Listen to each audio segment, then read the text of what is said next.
সমুদ্র সৈকতে বিশাল বড় জেট বিমানের আদলে তৈরি ড্রোনকে ঘিরে চাঞ্চল্য ছড়ালো বকখালিতে। পর্যটন কেন্দ্র বকখালি থেকে ঢিলছড়া দূরত্বে পশ্চিম অমরাবতী গ্রামের কার্গিল সি বিচে এই ড্রোনটি দেখতে পাওয়া যায়। স্থানীয় মৎস্যজীবীরা নদীতে মাছ ধরতে যাওয়ার পথে হলুদ এবং লাল আকৃতির এই ড্রোনটি দেখতে পান। জেট বিমানের আদলে তৈরি হওয়া এই ধরনের ড্রোনের ভেতরে বিভিন্ন ধরনের তারযুক্ত যন্ত্রাংশ দেখা যায়, আর তা থেকেই চাঞ্চল্য ছড়িয়ে পড়ে গোটা এলাকায়। মুহূর্তের মধ্যে পশ্চিম অমরাবতী গ্রামের কার্গিল সমুদ্র সৈকতে এই ড্রোনটি দেখার জন্য ভিড় জমায় স্থানীয় মানুষজন। খবর পেয়ে ঘটনাস্থলে আসে ফ্রেজারগঞ্জ কোস্টাল থানার পুলিশ।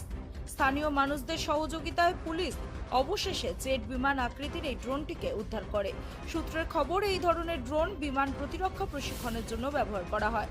এটি একটি দ্রুতগতির এবং চালকবিহীন আকাশযান যা জেট ইঞ্জিন চালিত। এর কাজ প্রশিক্ষণ মহড়ার জন্য শত্রু বিমানের অনুকরণে ভারতীয় নৌবাহিনী এবং প্রতিরক্ষা বাহিনী ব্যবহার করে।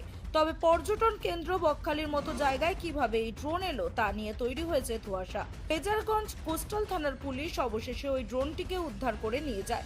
ওই ড্রোনটি উদ্ধার ঘিরে এলাকায় চাপা আতঙ্ক তৈরি হয়েছে। স্থানীয়রা জানান, এর আগে এই এলাকায় এরকম কোনো বস্তু দেখা যায়নি। ফ্রেজারগঞ্জ থানার প্রশাসন এলাকার মানুষকে আশ্বস্ত করেন তদন্ত শুরু হয়েছে বলে। একটা দেখা গেল পুলিশ এই যে চোখা থেকে বাইরে বেরিয়ে এসেছি, বাইরে বেরিয়ে এসে দেখি নদীতে একটা বিশাল আকৃতির জিনিস পড়ে আছে। কাছে গিয়ে দেখলাম যে বিশাল ওটা হয়তো আমাদের গ্রাম ট্রাম ভেঙে লেগে যাবে, ঘুরি দিবে, এরকম দেখছিলাম। প্রশাসনকে খবর দিতে প্রশাসন এসে কিরকম বিমান টাইপের দেখতে, মানে ভয়ঙ্কর আকারে দেখতে। এর আগে তো কোনোদিন দেখিনি, ভয়ে আমরা জড়সড় হয়ে গেছি, আতঙ্কে আছি। প্রশাসন এসে নিয়ে চলে গেল।